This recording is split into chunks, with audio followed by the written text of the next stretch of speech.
Good morning, ladies and gentlemen. This is Kimberly Tyson, the Marketing and Program Director for the Embryo Adoption Awareness Center and Nightlight Christian Adoptions.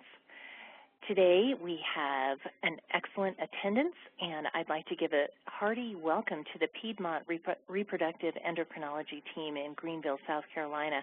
Welcome, and thanks for joining us today. We're so glad that you've come to our webinar called How Do You Tell the Kids, presented by Kris Probasco of Adoption and Fertility Resources.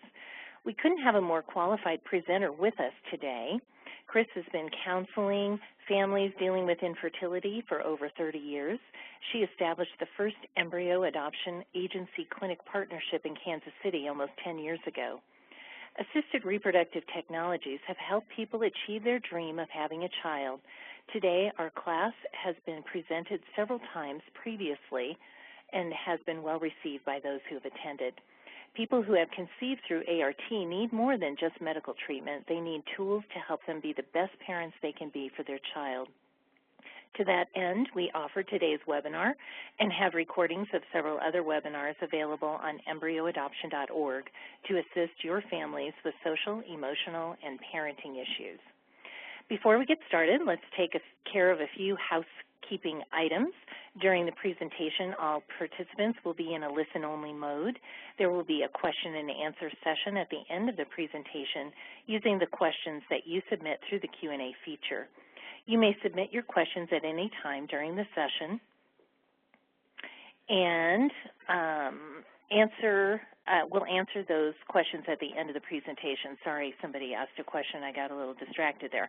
You may submit your questions at any time during the session, and we will answer as many as possible at the end of the presentation. To ask a question, simply click on the Q&A panel in the lower right-hand portion of your screen. Type your question into the dialog box and click the Send button. If you happen to be in the full screen mode, you can click on the question mark icon on the toolbar in the lower right-hand corner of the screen, and that'll open the Q&A panel on your screen only, so you don't have to worry about what's going on with everybody else. You submit your question, and it'll be visible to those of us who are panelists, but not visible to the other attendees. We expect the presentation to last a good 45 minutes today, so I recommend that you submit your questions as they pop into your head so that we can get to those questions as soon as possible at the close of Kris's presentation. We will be distributing a white paper summary of today's presentation and a comprehensive list of answers to all the questions submitted today during the webinar. If you are experiencing any technical difficulties during the presentation, please contact WebEx Technical Support at the number on your screen, which is 866-229-3239. And as a reminder, this presentation is being recorded today. Now, I want to back up a couple slides that I had on here because for the registration process, we had not put on there the ability to get certificates of completion for the webinar. So if you are interested in getting a certificate of completion, please email me at kimberly@nightlight.org and let me know that. In order to get a certificate of completion, we need to receive a payment from you of $25 per person or $50 per organization, and as many people who attend from an organization can get the CEU credit. There is no charge for this webinar for those who do not want to get a certificate of completion. Okay, so that little housekeeping item off the table. And so, Kris, I think I'm just going to turn it over to you because I believe this is one of your statements. And let me unmute you so we can hear your loveliness. Here you go. Kris Probasco. Thank you, Kimberly. It's just an honor to be with you this morning. Welcome to all of you. And I woke up this morning and I actually got up an hour early thinking that I was going to need to be here even earlier. So I've been excited to present this webinar. We need to recognize that when we create a family with the use of any kind of alternative, whether that's donation or embryo adoption or traditional adoption or international adoption, that the foundation of the relationship between the parent and the child is based on honesty and trust. And a secure bond will be established when you have that honesty and determination to tell your child's story. You are in charge of your child's narrative, and they will be a successful adult if they have their true narrative in place. Next slide, please. So we're going to start with parent preparation, and then we're going to talk about some particulars in the different developmental stages for children as they're growing and getting a mind of their own, and really thinking about all that they learned in their younger years. So for parent preparation, next slide, please. So the thought of creating a child by any kind of donor conception, whether that be egg, sperm, or embryo, will definitely be bringing up feelings of the past that brought families to this decision, and most of those are infertility difficulties. So there will be grief and emotions as you progress in making the decision for a donor conception. Next slide. So the typical infertility patient these days has worked long and hard to have a joint biological child. They've gone through lots of discovery to try to figure out if they can be successful in creating a biological child. And I think that's everybody's dream, and we need to support our folks when they're not able to achieve that. So for a lot of the clients that I see that are considering any kind of donor conception and or any kind of adoption, they've been involved with probably 3 or more IVF cycles. I think a lot of the fertility practices do indicate that 3 cycles is a good try, including both fresh and frozen, in order to be as successful as possible with IVF. They also have gotten probably second opinion, third opinions. You know, everybody that they talk to will have a sister or a friend that got pregnant through this doctor, so why don't you talk to them? So they will be looking at different opinions. They've expended a lot of money. I see people that are taking out first and second mortgages on their home to try and pay for the fertility treatment.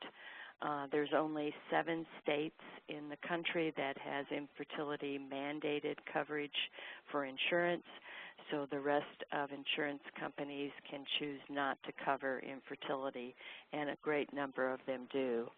There's also a lot of time and emotions and hopes, and there's monthly up and down that we tried this month and just waiting to see what's going to happen by the end of the cycle, and then when there's not a pregnancy, there's a significant loss for the families of, oh, it didn't work this time, and now what do we do? And we're at our last cycle, or the doctor said that if it doesn't work now, then we're probably not going to be successful. So all of that is just a really intense experience. It's also a lengthy experience. You get different diagnoses as you progress of, we'll try this and see if that works. We'll try that. If it doesn't work, we'll look at genetic testing. We'll look at different processes to try and be successful. And then at the end of all this, the idea of a donor conception becomes more of a reality. I think when people start out with fertility treatment, they really don't plan on being in that reality. They plan on something will work, and a lot of these folks, including myself, is type A personality, where we're taught if you work hard enough that you'll be successful, but in this situation, that isn't always true. Next slide, please. So when we're faced with the option of using donor genetics in order to conceive a child, then we see families kind of take a step back and say, well, it's only a cell. I don't really want to know much about the donor. I want him to look like my husband, or I want him to look like my wife, or, I want them, the genetic parents, to be similar to us. But I really don't want anything else, because this is going to be my child. This is going to be our child. And really start out with a great deal of denial of the significance that making a decision for a donor conception provides. And I think the medical community is growing significantly in recognizing the difficulty that these families have in making that decision. But I think in some ways they're also a little bit flippant in, well, we'll just go to donor and not really recognize all the social and emotional qualities that decision needs to provide. So coming to terms with this is an alternative, and we are the child's advocate to make the best decision for that child and for our future family. Next decision, please. Or next decision, next slide. So releasing your story, moving from this is our couple problem to this is going to become the child's story. And our story did not conclude in a genetic child. And so we need to release that story. We need to release the dream child, the hopeful child, the child that was in their hearts and souls when they married, the child that they had worked so hard to bring home. So in releasing those emotions and grieving that child wasn't able to come home really gives the couple the relief that they can move forward and make a good decision and really respect and honor the child that they will hopefully be bringing home. Next slide, please. So pregnancy using donor genetics is intentional. There's no accidental pregnancies when you use donor genetics for a pregnancy. So the first step is for the parents to accept that this is different. It's not the same as if they were able to make a baby at home or if they were able to make a baby at the fertility clinic. This is a different process. This was really revolutionized in the adoption world by James Kirk when he wrote a book on accepting the differences in traditional adoption. And those books were written in the 50s and 60s and really started adoption world seeing that you are in a different experience as parenting if you bring a child home by any form of adoption. So, and also accepting the losses that's part of that, of the hope to have a genetic child, that is a loss. It's like a death in the family. And to do the mourning and grieving that is appropriate for that loss. So without that preparation, if folks go right into a donor conception and maintain denial of the significance of this decision and process for the child, then I've seen many, many situations where the child, the adult of the child that became the adult has the burden of all the donor issues and trying to figure it all out, that the parents haven't done as good a job to help them in being able to figure it out. So breaking denial is so important in moving forward with any kind of adoption decision and donor conception. Dr. Phil often says that a child should not be born into a family with a job. So our children that are coming to families by an alternative should not have the job of curing the family's infertility. They brought the family an opportunity to parent a child, and that child has their own sets of genetics and aspects for future. Next slide, please. So grieving the loss, this is the next best choice in bringing a child home. I learned that from my mentors, Annette Barron and Sharon Kaplan-Roja, that it's not second best, it's next best. And by moving to next best choice, that gives the family that a really sense of freedom that we can attach and bond to this child. Accepting the differences, recognizing that this isn't the child that you hope to have brought home. Also recognizing the significance of genetics, because we have learned through a lot of adoption research, especially the twin study of twins that were separated at birth, that who we are is 50% nature and 50% nurture. So accepting that that nature is of another genetic family, and the family's job is to nurture that child completely so they can obtain who they're going to become, including the genetics from the donor family or the adoptive family. Genetics also have a lifetime of giving. And children are connected to their genetics in the social and emotional way, their personalities, their likes and dislikes. So the child will become who they're going to become, and hopefully with the freedom of acceptance in their family. So learning as much about their genetic family is so important. You become the child's investigator. You would be making decisions as if you're the child. What would this child want me to do in finding out about their genetic connections and their family history, and also ongoing medical history? How can that happen? So lots and lots of questions. Once you've freed yourself from the grief of the past and you brought positive into the future, you will have lots of energy in order to explore what's best for your child and your family. Next slide, please. So being in adoption world for so many years, I was a part of the adoption reform movement, which started open adoptions. The Donaldson Institute of Adoption claims that 95% of all infant adoptions are open adoptions, in that they're complete open placement.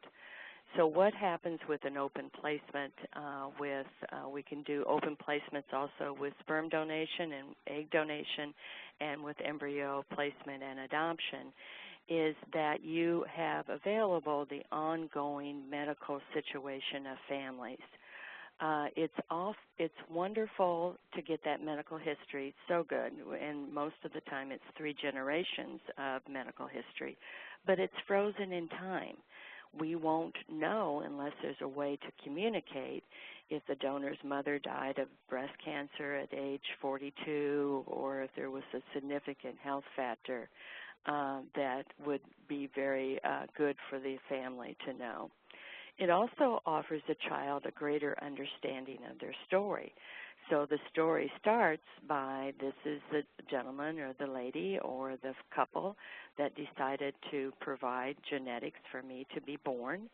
And when you have only their information from the very start, you don't have the ongoing information in terms of who these people became and what kind of things they were able to accomplish. And also the children that are connected to the genetic family, how are they doing and what are they understanding about their story. So the openness just provides a lot of freedom for the child to grow at their own pace and to obtain information on a developmental process. So the education process is so helpful. There's a new book that's been written on Finding Our Families, I think is the title, by the director of the Donor Sibling Registry, and I'm blanking on names, and then an attorney, a reproductive attorney out east, that they put lots of thought to this book, and it's really wonderful. So I'm recommending that to all of my families. I'm even quoted a couple times in there, so not to overboast, but it's just a really good summation of finding family and what the importance of all family is for children brought to by donation or adoption. And then also getting the support of family and friends. This is really kind of more of a difficulty, because you don't want to necessarily overshare, but you don't want to undershare, and you really want your families to be prepared for this is a child that we have decided to help be born, and they do have some differences, and we are celebrating those differences and so excited to watch them develop. So the family is prepared, so they're not in a position to claim the child through genetics. They're basically accepting the child for who they can be, who they will become. So secrecy with families can be very difficult as a child's developing and the family is trying to claim them of who they look like and who they don't look like and all of that kind of stuff.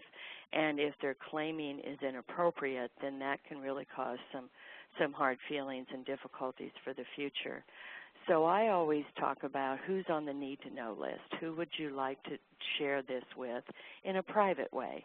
It doesn't need to be everybody that you see at Walmart or whatever store you go to. Of course not. It just needs to be your people, your kin, that you hope to obtain support from. Next slide, please. So the younger years. Here we are in going for the preparation. So we got all the preparation from the parents, and now it's successful. We have a pregnancy, or we have an adoption, or we have a plan, and we have these little folks that we're so excited to meet and care for, and so excited for them to learn about their story. So a lot of folks ask me, now when do we start? Okay, you start the first day you meet them, or you start when you're pregnant, or you start when you have an adoption plan, of talking out loud about all that went into bringing them into your family. So, okay, we got that over with. Now we can just build on the story as time and their growth goes on. Next slide, please. So we've learned from probably 100 years worth of donor offsprings and folks that were placed in secrecy and adoption, that I've met, I don't know, maybe 100 of those that said they always sensed that there was something wrong. There was a disconnect.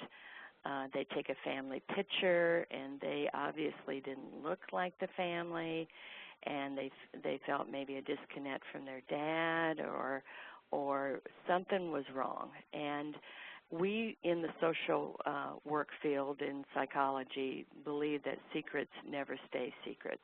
I'm part of a family practice, and we provide family counseling here. And a lot of times we discover a secret of the past that becomes very troublesome, and then the disclosure is so much harder than if it had been honest and open to begin with. So the feelings of betrayal is overwhelming for adults that find out about how they came into the world.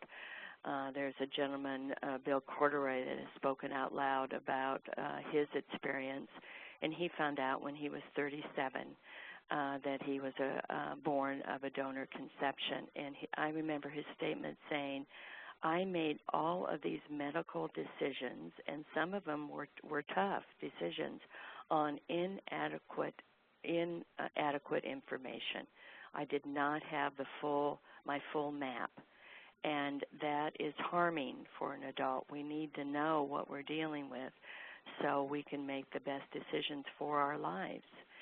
And I think everyone that goes into adoption or donor conceptions really believe that honesty is best, integrity is best, And then when it comes to their story of how their child comes into their family, they really question that.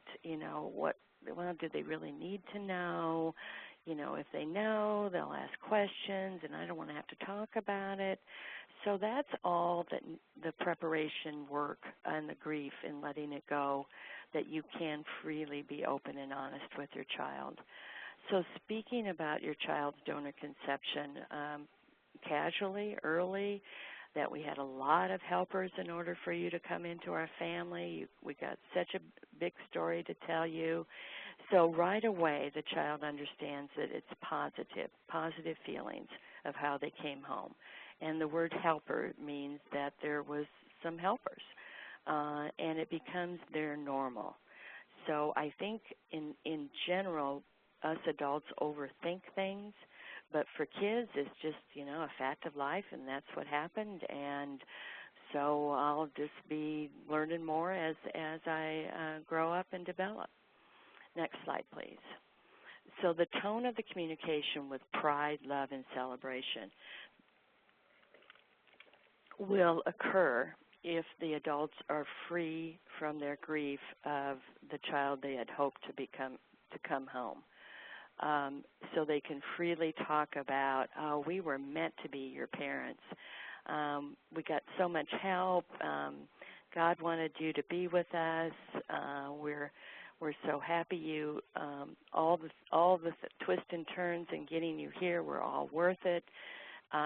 So all that positive communication and voice of love and celebration is so helpful for the child in feeling the positive of how they came into the world. Next slide, please.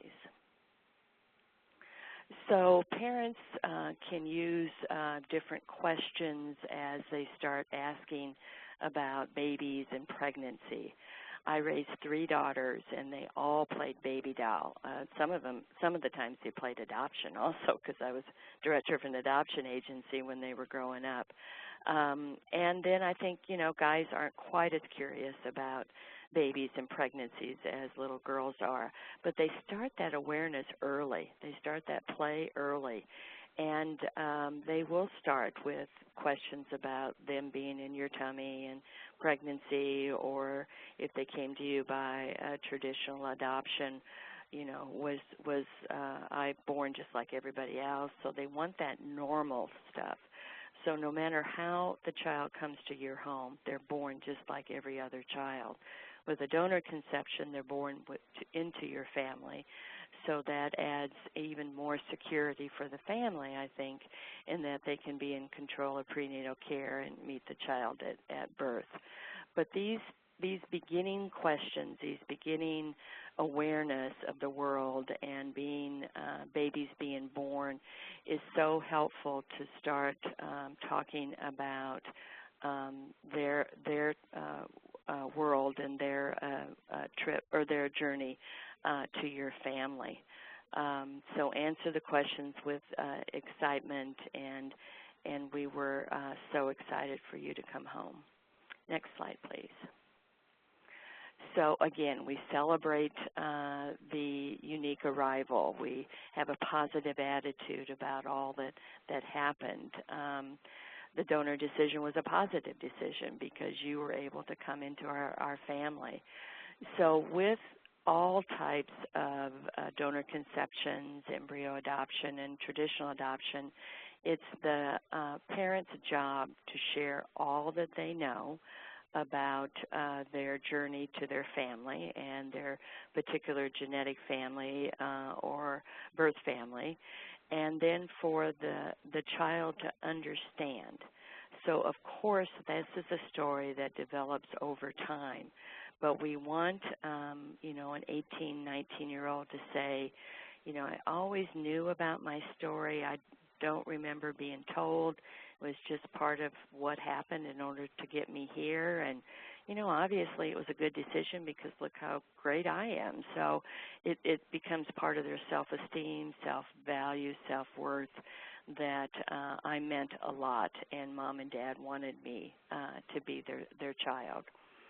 the attachment process is so fragile when you try to attach through secrets. So it's slippery, it's not quite as accessible.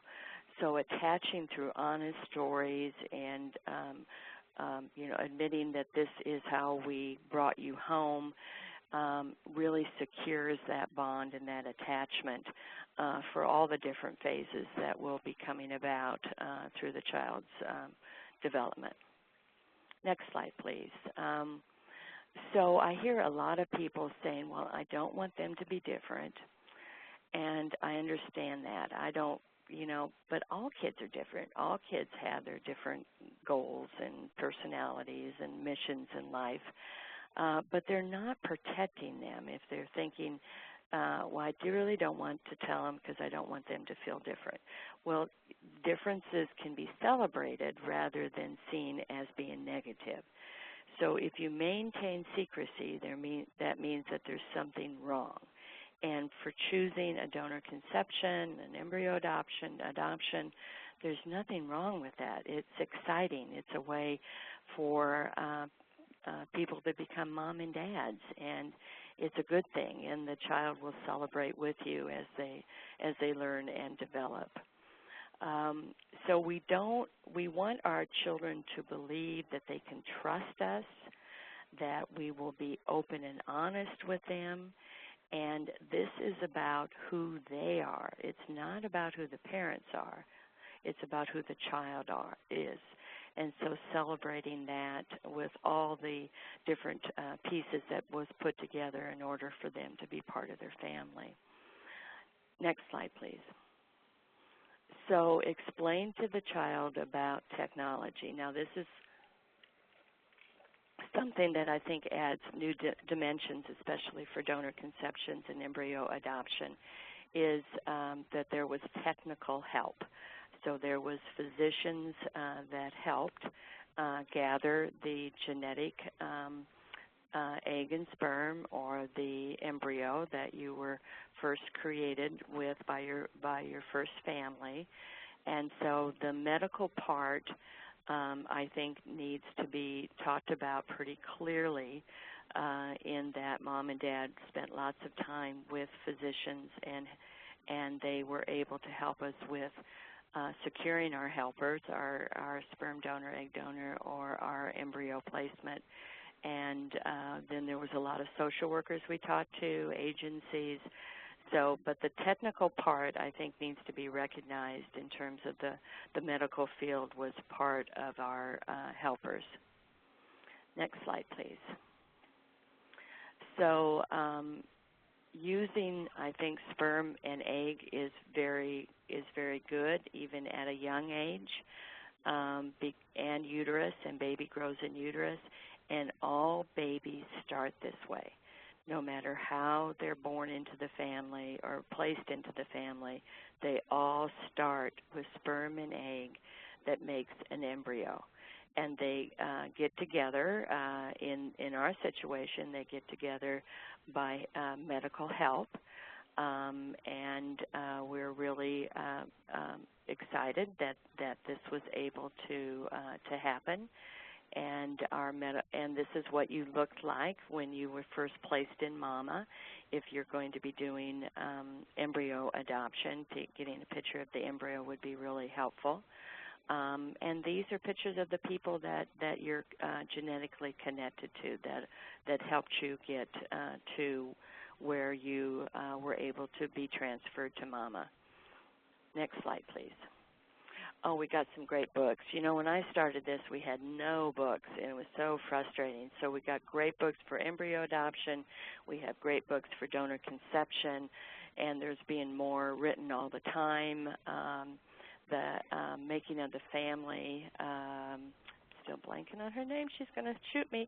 Kris, it's Wendy Kramer. Thank you, Wendy Kramer. Oh, thanks, Kimberly. Wendy Kramer. And before we move on, I just want to say we're going to have to speed it up a little bit if we're going to get through. Thank you. Get through. I had so much to say. Okay, here's a representation of our books. Okay, next slide. All right, so I also like the idea of creating a life book, no matter how the child came into the family. We learned this through traditional adoption. But the life book is about the child's journey to their family. So the couple waiting, the couple's decision, positive pregnancy test. This is the clinic, picture of the clinic where we got the help. Next slide. And this is the doctor's office. It's a picture of one of the doctors that helped us and the nurses. And this is a picture of our helpers, our donors that helped create you. And this is the wild card picture that I think a lot of people say, oh, I don't want to have that in there. But it makes so much sense. So the child right away knows pictures of helpers. They're people. They're not just some fantasy out there. They're people. And then pictures of the pregnancy, pictures of the baby at the hospital, welcoming home. So they have it, the whole layout of all the processes and journey that went to bringing them home. And please get a picture of your helpers. Get a picture of your medical staff. Get a picture of the actual donors, egg donors, sperm donors, and the embryo adoption family, because it makes so much sense to the child. Now, the child will go back and back to this life book. I've heard stories of adoptees that still have their life book with them, and they're adults. So it just is making sense, and that's what we want for the child, to make sense of their story. Next slide. So the younger years, the message needs to be very clear that Mommy and Daddy accepted all the help from all the people. And I think, we can also do concrete recognition for the child of, this is the picture, or when you're driving around, this is the hospital that you were born, or this is the clinic where we had all of our medical helpers. So it becomes concrete and more established in their brain. Next slide. So the middle years, these are the toughest. Folks say adolescence. For me, it was the middle years. So this is the aha time. Okay, so all the work you've done in the past, then the ahas will come of, okay, so what this really means is that Daddy wasn't able to give of his sperm to make me, okay, or I was made by another family, and then as a little embryo I came home, or a birth family created me and I came home. So, okay, now that's when more sophisticated questions will become available. Next slide. Okay, so the aha moments. This may also be a time of sadness for them, and I think you can really understand that, because it may be a time of temporary disconnect of, okay, so this is my story, but, it's not everybody's story, and they just have to keep figuring it out. So all the work that you've done in the past is going to be so helpful as they figure this out and move towards their own type of acceptance. Next slide, please. So being born just like everybody else, we've talked about that before. Mommy and Daddy together worked on the plan for this to happen, or for a single mom, Mom worked on this together. Mom worked on this plan with a lot of support people, and the donors are people who wanted to help us become parents. They made that decision before we even knew about them.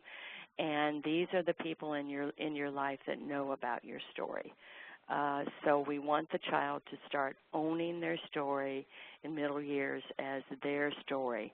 And boy, questions will come up at any time. Grocery line is a really good one. Driving in the car is a really good one. During church is a time that they'll be maybe asking. So be prepared to have those questions come up. And really, it's great the questions are coming up, because they're trying to figure it out and trying to accept their place in life. Next slide, please. So how babies are made, we got American Girl doll there, I know that one. Sex education starting to make more sense from both family and in school. The realization that their conception story is it's not a shock. Okay, yeah, I remember being told all that. Yeah, okay, that's what's happened.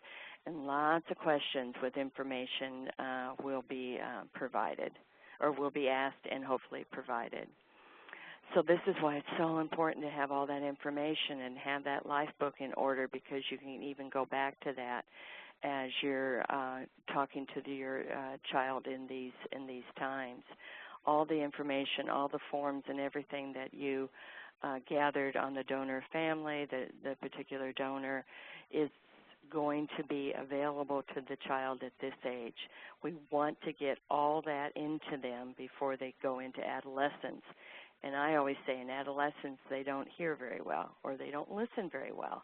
So we want as much information into them as they approach adolescence. Next slide. So the middle years preparing for adolescence. So realizing that their conception story is just part of who they are. It's not all of who they are. I know we're talking about it a lot today, but they'll have a sense that this information is, in some level, is private, and you're going to help them in talking about it out loud or how they do present it to others. That you'll be one of their helpers with that. Okay. So if in the middle years, if they're starting to discover that this, and they didn't have the early education, the message is that, we decided to tell you now because we thought this would be a good time in your life to hear what all happened. So just because you didn't share in the earlier life doesn't mean that it's not appropriate to continue the conversation whenever you decide to. It's best than keeping it a secret. Next slide. So answering the questions. They may have some questions you can't answer.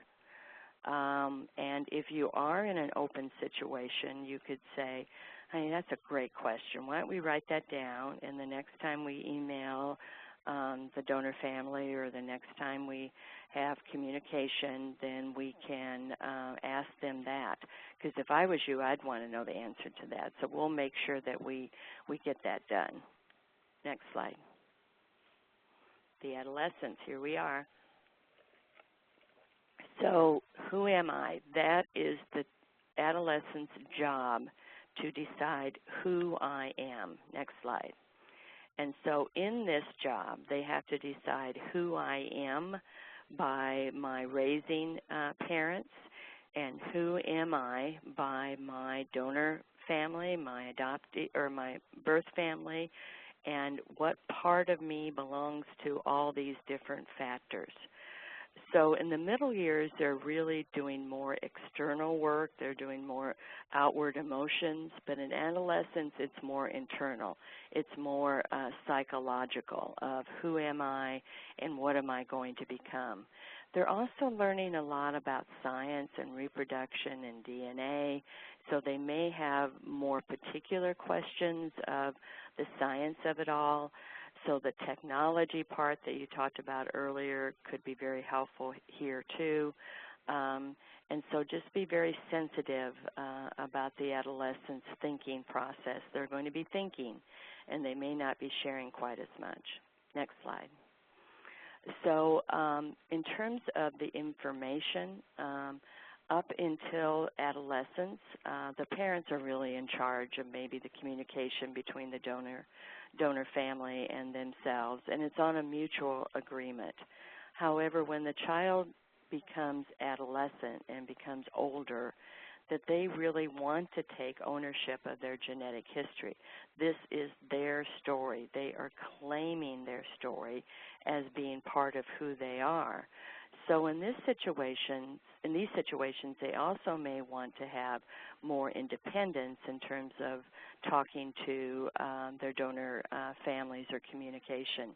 we've learned this from the donor sibling registry that adolescents have an interest in contacting other half-siblings during this age, and having the freedom to do that with supervision, of course.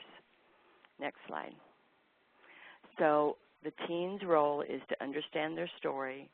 Hopefully they've gotten all the information that there is to obtain, figure out who they are and their uniqueness, and they may be a bit challenging to the adoptive family during this stage, because they may have some anger that they're trying to figure out, and who in the world are they mad at, and I don't want to have this story. Why do I have to have this story? So there's just going to be some confusion, but if you stick in there, and in the long run, they'll, with your help, they'll figure it out, and they'll be able to claim their story of this is who I am. Teens' role is to form their identity, to take charge of who they tell and the consequences that follow. So there may be some bittersweet experiences if they told a friend and the friend told the parents and the parents said, well, that's weird. And then the friend comes back saying, well, you're weird. So just talk it out. It's one of their issues. You can't take it away. You can only help their adjusting. And also, I think in parenting, it's really a good idea to you are entitled to be this child's parent. And so you separate the facts of the conception from your normal responsibility of parenting.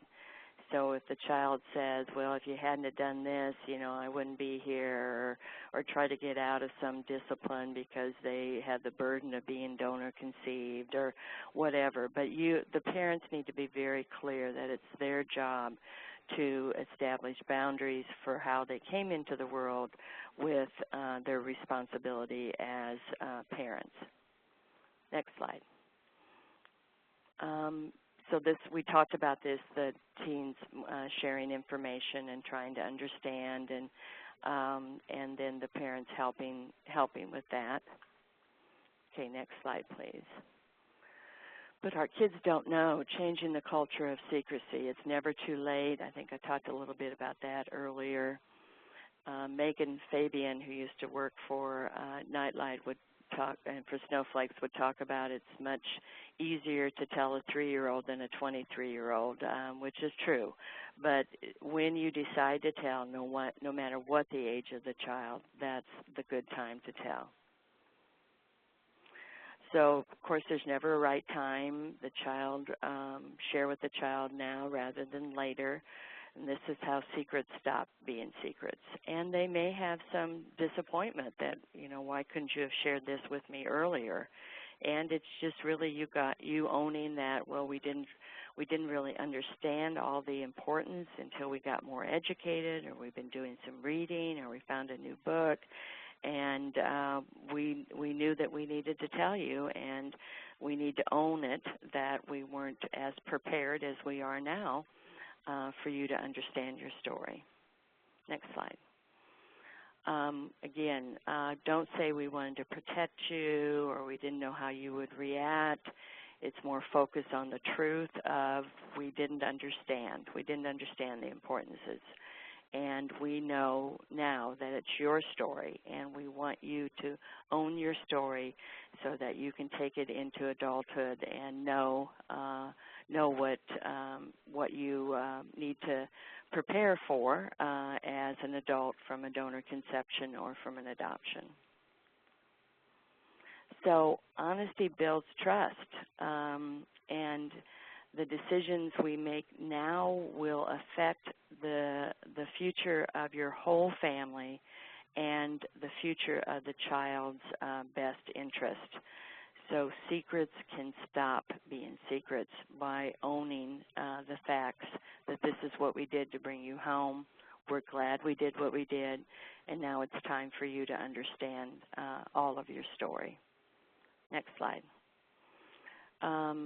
For children of all ages, it's important to be open and honest, and they will thrive with that openness. And sometimes it may not be the easiest thing to do, but who said parenting was going to be easy? It's full of challenges, and when you decide on a donor conception or an adoption, you're deciding that you will have the challenge of those issues throughout your lifetime and throughout the child and adult's lifetime. Next slide. So it is a fact, I think, that moms talk more about the donor conceptions than dads do, so we want to encourage the dads to be having as much conversation as possible. I think one of the factors with that, I was doing a lot of the driving around for the kids' events, and so that gave more driving around time in the car, but moms tend to maybe talk more about issues than dads do, but we really want dads to be involved so the child understands that both mom and dad wanted me to be here. Next slide.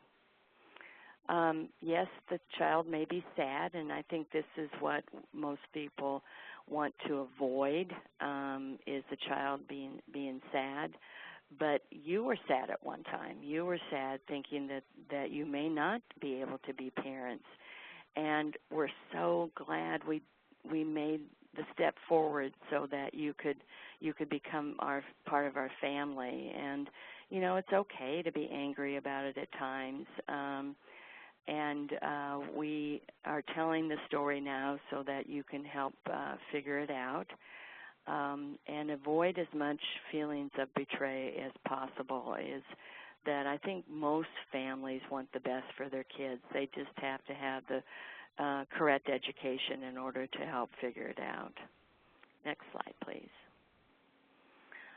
Welcoming the questions, any questions at any time. Be honest. It's okay to go back and talk about things that you talked about before, or if you can't answer the question, make sure that you have it in your mind that we'll figure out an answer, and keep your promises, because the kids will be waiting for those answers. And if you're not able to get an answer, then maybe kind of explore what could possibly be the situation that for the question that you're asking.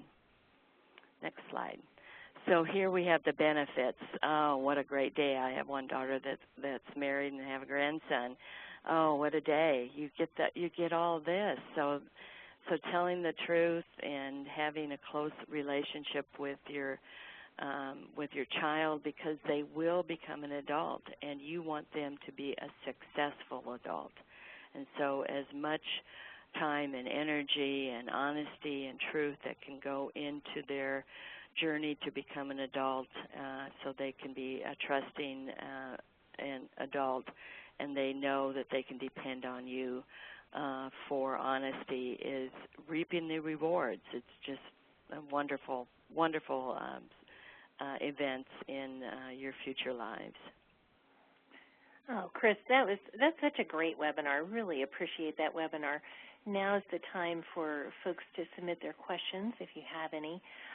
Kris, I was just thinking when we were talking about children being angry and thinking about their conception and everything, is the anger, it's not probably so much about genetics as it is about my story is different than everybody else's, and that makes me mad.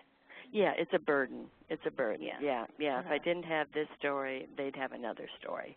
Mm-hmm. And I think, for our family, we have two therapists that raised our children, so you can imagine what they were all going through. And they complained about talking about feelings and all that kind of stuff. So I think every child's situation has some burdens in their family. They may not like some of their relatives or such. So you put it in the normal span of all kids have issues.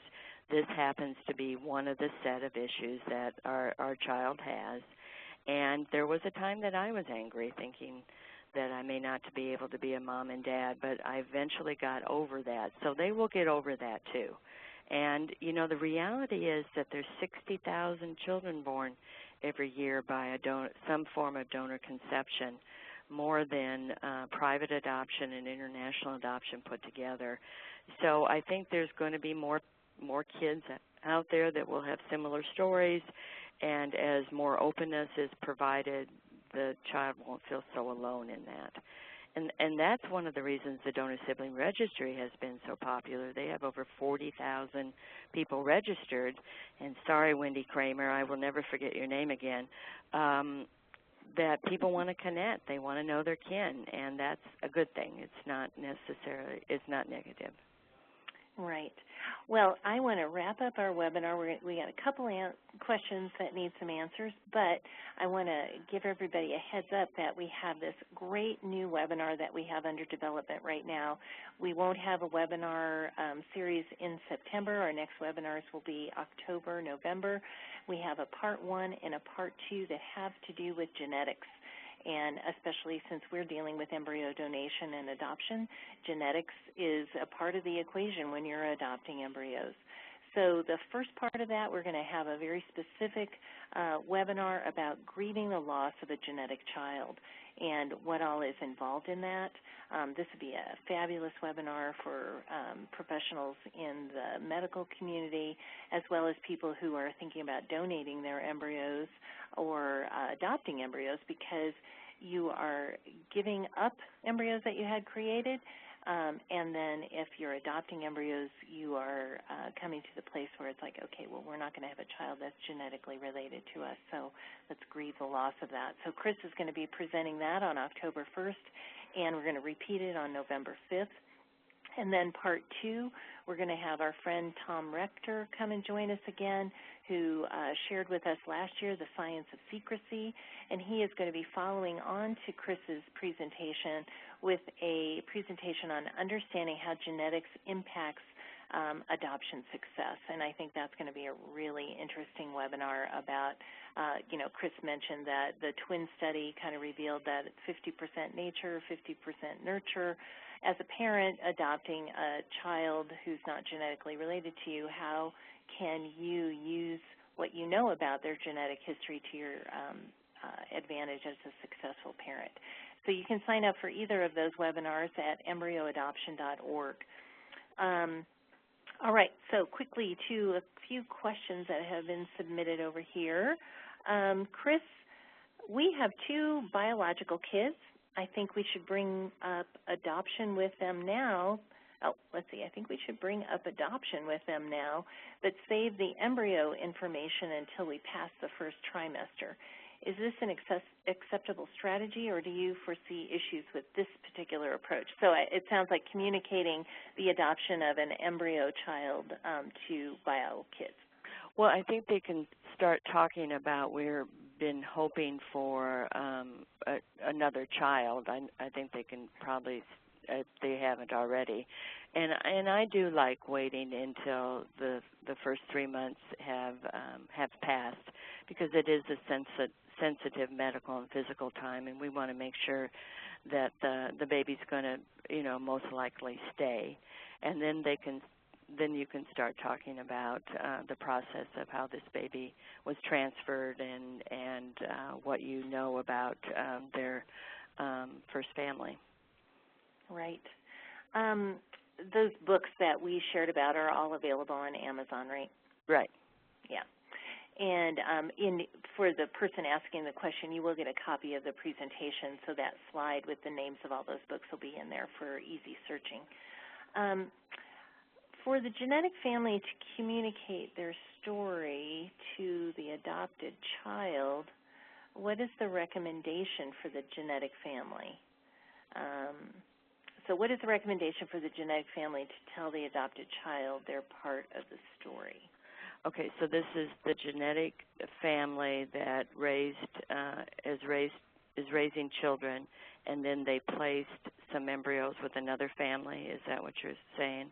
And well, what do we tell look those at this children? again. It looks like, okay, so this is probably a genetic family. And what role do they play in telling the child who is born of embryo adoption, the donated embryos that they placed? What is their role in talking to that adopted child? Obviously, I think that would be dictated by the parents of the child. Yeah. I think, when you're genetically connected to another person, that you have responsibilities that will come up, and some of those responsibilities may be medical, and some of those may be emotionally and socially. So being available for, why did you give me to my mom and dad? Why was that so important for you to do that? Or how did you choose my mom and dad to be my parents? And why wasn't I why didn't I come to your family? Those are a little bit older child questions, but I think having the genetic family be a support is so wonderful. You can't get any better. Mm-hmm. And I think that is one of the beauties of the embryo adoption process, is the foundational element of the process of making sure there is some sort of connection between the genetic family and the adopting family for the benefit of the child, but it also benefits the genetic family as well as the adopting family. Correct. Mm-hmm. Yeah. They're still continuing the caring about how they're doing, and that helps the child with their self-esteem and self-worth also. Right. Well, I think we have gone a little bit over the hour, but not too much. I want to thank Kris again for being with us today. Always such a wealth of information on this subject, a very important subject. And we thank you all for joining us and wish you a fabulous day, this 13th day of August. All right, everyone. Have a good afternoon. Good afternoon.